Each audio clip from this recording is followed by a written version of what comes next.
Hello students, कैसे हैं आप सब। आशा करती हूँ कि आप सब अच्छी होंगी। देखिए बेटा, हम लोग बायोलॉजी के बारे में पढ़ रहे थे। हमारा जो लेसन फर्स्ट है उसका नाम है जीव जगत या द लिविंग वर्ल्ड। कल हमने जो बायोलॉजी के बारे में हमने उसका एक बेसिक कंसेप्ट को क्लियर किया था कि वे बायोलॉजी क्या है। बायोलॉजी अर्थात विज्ञान की वह शाखा जिसके अंदर की जीवों का अध्ययन किया जाता है, पेड़ पौधों का अध्ययन किया जाता है, उसको हम क्या कह रहे थे, बायोलॉजी। बायोलॉजी को फिर हमने दो शाखाओं में विभक्त किया था। उसकी बहुत सारी शाखाएं हैं, लेकिन मुख्य रूप से अगर कोई पूछे कि भाई बायोलॉजी की कितनी शाखाएं हैं, तो मुख्य रूप से बायोलॉजी की कितनी शाखाएं, दो शाखाएं। एक है जूलॉजी और दूसरी कौन सी है, बॉटनी।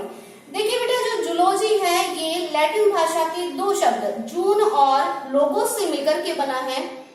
जून का अर्थ होता है एनिमल और लोगोस का अर्थ होता है टू स्टडी, अर्थात विज्ञान की वह शाखा जिसके अंदर की जंतुओं का अध्ययन किया जाता है, उसको हम क्या कहेंगे, जंतु विज्ञान। नेक्स्ट बात करते हैं बॉटनी की। तो जो बॉटनी है वो भी लैटिन भाषा के दो शब्दों से मिलकर के बना है, बॉटेन और लोगोस। बॉटेन का अर्थ होता है हर्ब या शाख और लोगोस का अर्थ होता है टू स्टडी, अर्थात विज्ञान की वह शाखा जिसमें कि वनस्पति का अध्ययन किया जाता है, शाख का अध्ययन किया जाता है, उसको हम क्या कह रहे थे, वनस्पति विज्ञान या बॉटनी। अब देखिए बेटा, जो जंतु विज्ञान है उसके बारे में सबसे पहले हमें जिस वैज्ञानिक ने बताया था उनका नाम था अरस्तु। अरस्तु ने अपनी एक बुक लिखी थी जिसका नाम था हिस्टोरिया एनिमेलिया, और इसके अंतर्गत उन्होंने लगभग 500 से अधिक जंतुओं के बारे में हमको क्या किया था, उनका विस्तृत वर्णन किया था। उनके स्वभाव कैसा है, उनकी स्ट्रक्चर किस तरीके की है, उनका किस तरीके से जो जीव है उसका वातावरण के साथ किस तरीके से अंतर क्रिया करता है, किस तरीके से आपस में संबंध स्थापित करता है, एक जीव दूसरे जीव के साथ में किस तरीके से संपर्क स्थापित करता है। तो इन सब के बारे में बताने वाले वैज्ञानिक कौन थे, अरस्तु थे। तो इसी कारण जीव विज्ञान का जनक और जंतु विज्ञान का जनक किसको कहा जाता है, अरस्तु को कहा जाता है। इसके बाद वनस्पति विज्ञान की बात करें बेटा, तो वनस्पति विज्ञान के बारे में जिन वैज्ञानिक ने हमें बताया था उनका नाम था थियोफ्रेस्टस। इन्होंने भी अपनी एक बुक लिखी थी जिसका नाम था हिस्टोरिया प्लांटेरम, और उनके अंतर्गत जो बुक थी उसके अंतर्गत उन्होंने जो पेड़ पौधे उनका उन्होंने विस्तृत वर्णन किया था, उनके बारे में उन्होंने हमें बताया था। तो जो वनस्पति विज्ञान है इनके जनक कौन कहलाते हैं, थियोफ्रेस्टस। तो इस तरीके से हमने जो बायोलॉजी है उसका हमने एक बेसिक कंसेप्ट यहाँ पर क्या किया है, क्लियर किया है कि भाई बायोलॉजी है क्या। बायोलॉजी शब्द देने वाले वैज्ञानिक कौन थे, लेमार्क और ट्रेविनेरस। आज हम जो हमारा लेसन है जीव जगत, इसको हम आज स्टार्ट कर रहे हैं। सबसे पहले बात करते हैं कि बेटा जीव क्या है। जीव का मतलब यानी कि ऐसे जीव जो कि अपने समान क्या करते हो, नए जीव का निर्माण करते हो, वृद्धि करते हो, उत्सर्जन करते हो, पोषण करते हो। तो अगर ये सारे लक्षण उसके अंदर उपस्थित है तो ऐसे उसको हम क्या कहेंगे, जीव कहेंगे। अब देखिए बेटा, जो जीव है उसके अंतर्गत हमने दो चीजों का अध्ययन कर रहे थे, एक तो जंतुओं का अध्ययन कर रहे थे, दूसरा इसका अध्ययन कर रहे थे पेड़ पौधों का अध्ययन कर रहे थे, यानी कि जिनमें श्वसन की प्रक्रिया संपन्न हो रही है उन्हें हम क्या कह रहे हैं, जीव कह रहे हैं। तो यहाँ हम सजीव क्या होते हैं इनकी हम यहाँ पर डेफिनेशन देखते हैं। सजीव अर्थात वे जीव जो कि स्व प्रतिकृति करते हो, विकासशील हो, स्व नियमनकारी हो तथा पारस्परिक आपस में संबंध स्थापित करते हो तथा बाह्य उद्दीपनों के प्रति क्या करते हो, अनुक्रिया स्थापित करते हो, ऐसे जीवों को हम क्या कहते हैं, सजीव कहते हैं। देखिए बेटा, यहाँ पर हमने स्व प्रतिकृति का मतलब अपने समान नए जीव का क्या करना, निर्माण करना। स्व प्रतिकृति का मतलब क्या है, अपने समान ही नए जीव का क्या करना, निर्माण करना। प्रत्येक जीव, चाहे वो पेड़ पौधों की बात करें चाहे जंतुओं की बात करें, हर जीव जनन करता है और जनन के द्वारा ही अपने समान नई संतति का क्या करता है, निर्माण करता है। जैसे आपने इस टाइम वर्षा काल चल रहा है तो आपने देखा होगा हमारे आसपास सब जगह ग्रीनरी फैली हुई है, सब जगह हरा भरा हो रहा है, अर्थात कहीं पर कुछ बीज ऐसे होंगे जो कि कभी गर्मी की ऋतु में भूमि के अंदर चले गए होंगे और वो सुप्त अवस्था में भूमि के अंदर पड़े हुए थे, लेकिन जैसे ही वर्षा काल आया उनको पोषण प्राप्त होने लगा, पानी प्राप्त होने लगा, प्रकाश प्राप्त होने लगा, जो भी उनको पोषकीय पदार्थ थे जब वो प्राप्त होने लगे तो उसी बीज से क्या हो गया, नए पेड़ पौधे का क्या हो गया, निर्माण हो गया। जिन पेड़ पौधों के अंदर शाखाएं सूख गई थी, जहां पेड़ पत्तियां नहीं थी, उन्हें जब दोबारा से पोषण उनको प्राप्त होने लगा तो वो कैसे हो गए, हरे भरे हो गए। तो कहने का मतलब है कि हर जीव अपने समान क्या करता है, नई संतति का क्या करता है, निर्माण करता है। तो सजीव का पहला लक्षण क्या हो गया कि भाई ये क्या करता है, स्वयं प्रतिकृति करता है, यानी अपने समान नए जीव का क्या करता है, निर्माण करता है। सेकंड है विकासशील। विकासशील से मतलब क्या है कि हर जीव धीरे धीरे जैसे जैसे अपनी आयु को प्राप्त करता जाता है, वैसे वैसे अपनी संरचना में, अपने स्वभाव में, सब में क्या होता है, उसमें परिवर्तन होता है। जैसे कि अगर हम हमारी बात करें तो जब हमारा जन्म हुआ था तो हम बहुत छोटे थे, लेकिन धीरे धीरे हम लोग कैसे होते जा रहे हैं, हमारी आयु में वृद्धि होती जा रही है, वैसे वैसे हमारी शरीर का जो आकार है वो भी परिवर्तित होता जा रहा है, हमारा भार भी परिवर्तित होता जा रहा है। तो इस तरीके से हर जीव कैसा होता है, विकासशील होता है। आप एक छोटे से पौधे को लगाइए और उस पौधे की बिल्कुल बच्चे की तरह उसकी क्या करिए, देखभाल करिए, तो कुछ समय पश्चात वो पौधा ही रहेगा या बहुत बड़ा पेड़ बन जाएगा, बहुत बड़ा पेड़ बन जाएगा। तो इसका मतलब यह है कि वो क्या कर रहा था, विकास कर रहा था। तो हर जीव समय के साथ साथ क्या होता है, उसके अंदर परिवर्तन होता है, और परिवर्तन होने के कारण वो क्या कर रहा है, अपना विकास कर रहा है। तो यानी कि जीव कैसा है, विकासशील है। तीसरा आता है स्वयं नियमनकारी। स्वयं नियमनकारी से मतलब अपने कार्यों को खुद ही संपन्न करता है। ये नहीं भाई हमारे कार्य हम किसी से कहते भाई ये मेरे कार्य करिए ना, तो कोई एक दिन करेगा, समझ में आ रहा है ना। तो वो हमको हमारे कार्य कैसे करने पड़ते हैं, श्रम करने पड़ते हैं। चाहे पेड़ पौधे अपना भोजन श्रम बनाते हैं, तो इसी कारण इनको हम क्या कहते हैं, श्रम पोषी कहते हैं। तो पेड़ पौधे अगर खाना नहीं बनाएंगे तो हम भी भूखे मरेंगे।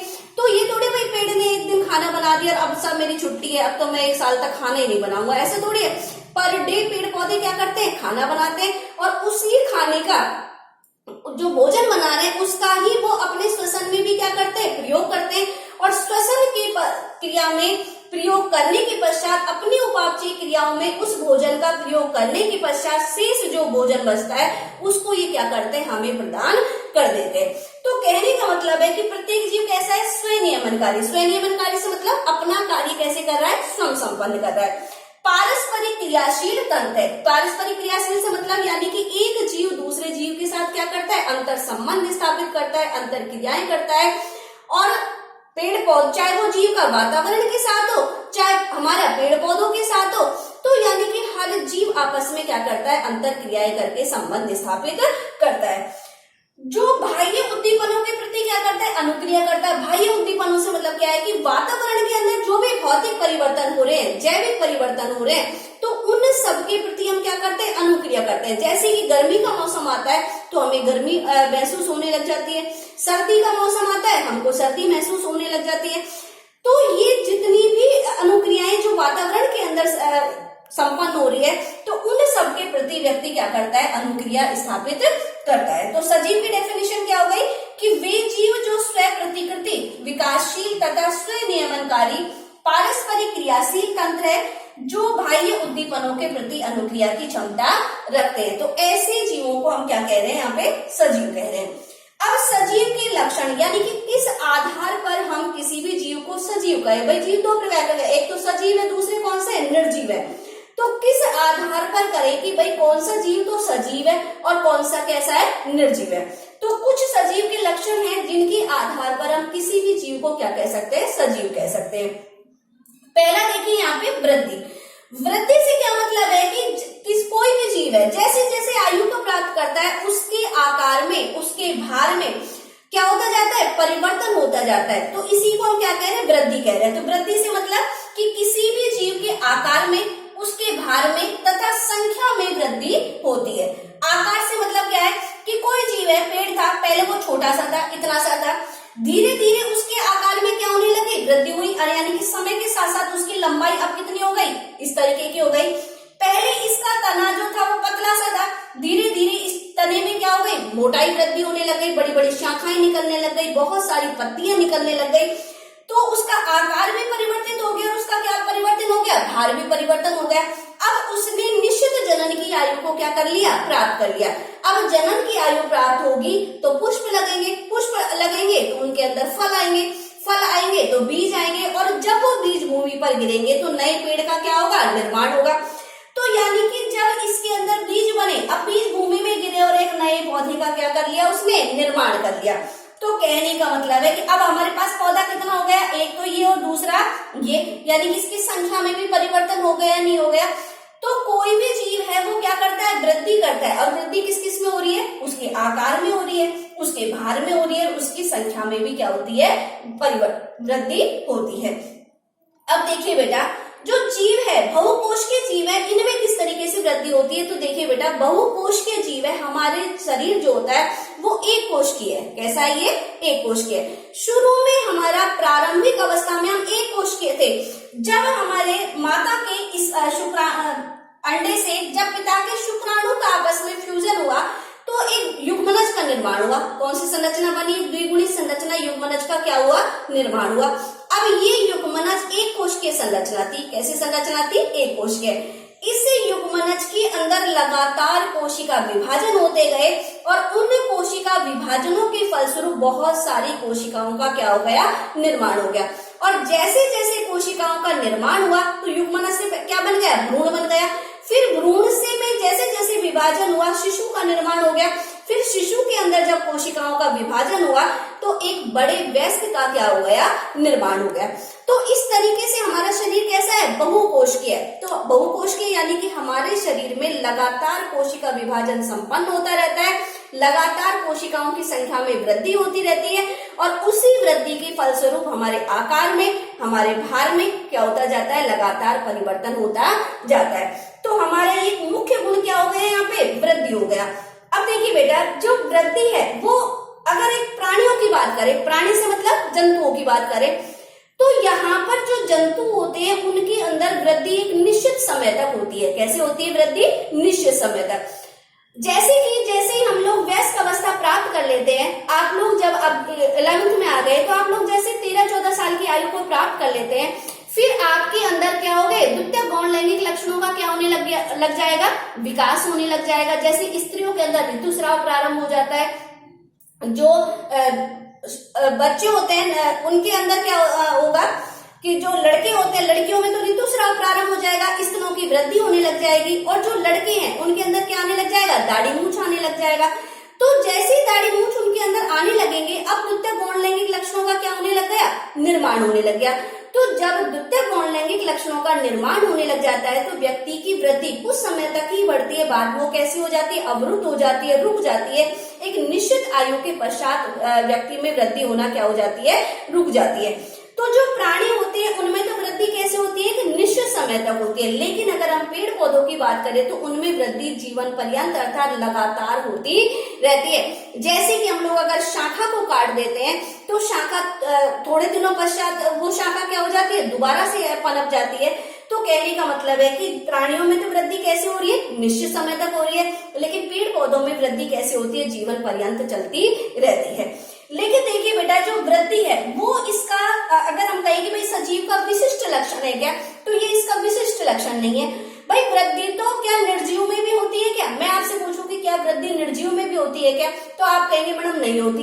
भाई वृद्धि तो ये एकमात्र लक्षण सजीव का है, नहीं है बेटा, वृद्धि है ये निर्जीव का भी है, और निर्जीव में भी होने के कारण ही हम इसको सजीव का विशिष्ट लक्षण नहीं कह सकते हैं। विशिष्ट लक्षण वो होता है जो किसी एक निश्चित जीव तक ही संबंधित हो, केवल किसी दूसरे से ना हो।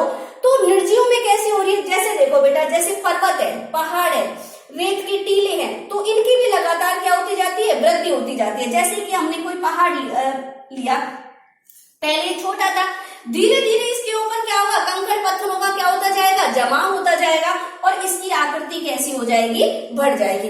तो पर्वतों में, पहाड़ों में बताओ वृद्धि हो रही है, नहीं हो रही है। पहले कोई रेत का टीला था, बहुत छोटा सा था, धीरे धीरे भाई आंधी आई और इसके ऊपर रेत का और जमा हो गया। जैसलमेर है, जोधपुर है, जहाँ पर रेत के टीले पाए जाते हैं, तो वहां पर रेत का क्या होता जाएगा, यहाँ पे जमा होता जाएगा। और जब रेत का जमा होगा तो बताओ रेत के आकार में वृद्धि हो जाएगी, नहीं हो जाएगी।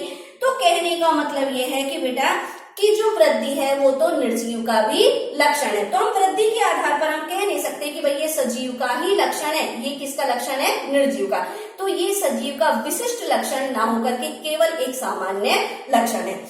नेक्स्ट बात करते हैं जनन की। अगला हमारा जो लक्षण है सजीव का कौन सा है, जनन। जनन से मतलब क्या है, जनन से मतलब होता है कि किसी भी जीव के द्वारा अपनी समान संतति का निर्माण करना क्या कहलाता है बेटा, जनन कहलाता है।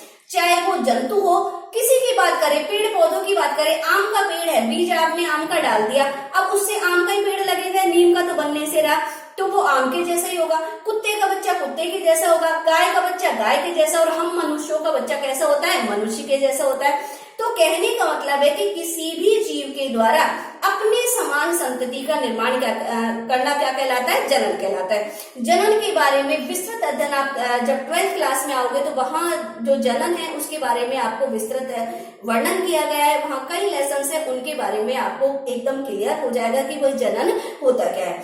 अब देखिए बेटा, जो जनन होता है जीवों में वो दो प्रकार का होता है। एक होता है अलैंगिक जनन और दूसरा कौन सा होता है, लैंगिक जनन। अलैंगिक जनन होता है ये निम्न श्रेणी के जीवों में संपन्न होता है। कौन से जीवों में संपन्न होता है, निम्न श्रेणी के जीवों में। इसका ही एक और प्रकार है, वो है कायिक प्रवर्धन। ये किसके अंदर पाया जाता है, पेड़ पौधों के अंदर। अलैंगिक जनन क्या है, देखिए बेटा, जनन की वह विधि जिसमें कि ना तो युग्मकों का निर्माण होता हो, ना ही उनका संलयन होता हो, तो इस प्रकार के जनन को हम क्या कहेंगे, अलैंगिक जनन कहेंगे। अब जब युग्मकों का निर्माण नहीं हो रहा, अर्थात ये जो प्रोसेस है ये एक जन की है, इसके अंदर नर और मादा दोनों की आवश्यकता नहीं होती है, इसके अंदर किसी भी एक जीव से ही दूसरे नए जीव का क्या हो जाता है, निर्माण हो जाता है। आपने छोटी क्लासेस में पढ़ा होगा कि माना कि हमारे पास में एक अमीबा है, इसका विखंडन हो गया, एक अमीबा को हमने 2 टुकड़ों में बांट दिया, तो हर 2 टुकड़ों में बांटेंगे तो बताओ उसके केंद्रक का भी क्या हो जाएगा, विभाजन हो जाएगा, और एक अमीबा से कितने अमीबा का निर्माण हो जाएगा, 2 अमीबा का। तो बताइए अमीबा ने जनन करके संतति अमीबाओं का निर्माण कर लिया या नहीं कर लिया। तो यानी कि यहाँ किसी भी प्रकार के कोई दूसरे जनक की आवश्यकता पड़ी है कि हमको, नहीं पड़ी। तो ऐसे जनन की ऐसी विधि जिसमें कि किसी भी प्रकार के ना तो युग्मकों का निर्माण होता हो, ना ही उनका संलयन होता हो, तो इस प्रकार के जनन को हम क्या कहते हैं, अलैंगिक जनन।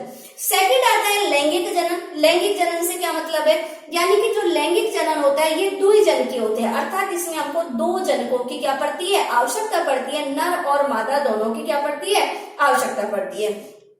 तो नर के अंदर तो शुक्राणु का निर्माण हो रहा है, स्त्री के अंदर किसका निर्माण हो रहा है, अंडाणु का निर्माण हो रहा है। तो जब शुक्राणु और अंडाणु दोनों का फ्यूजन होगा, आपस में निषेचन होगा, तो युग्मनज का क्या होता है, निर्माण होता है, और उसी युग्मनज से क्या होता है, नए जीव का क्या होता है, निर्माण होता है। तो लैंगिक जनन की जो विधि है ये उच्च श्रेणी के जीवों में पाई जाती है, जैसे कि उच्च श्रेणी के जंतु हैं, जो पेड़ पौधे हैं, इनके अंदर कैसा जनन पाया जाता है, लैंगिक जनन पाया जाता है। इसके बाद देखिए जो जनन है, अब ये भी कैसा लक्षण हो गया, सजीव का। इसके बाद आता है उपापचय। उपापचय की बात करें तो देखिए बेटा क्या है, उपापचय से मतलब होता है कि हमारे शरीर के अंदर जो भी रासायनिक क्रियाएं संपन्न होती है उनको हम क्या कहते हैं, उपापचय, यानी कि मेटाबॉलिज्म रिएक्शंस कहते हैं। जैसे कि हम जब श्वसन कर रहे हैं तो श्वसन क्रिया के अंदर हमारे शरीर के अंदर संपन्न हो रही है।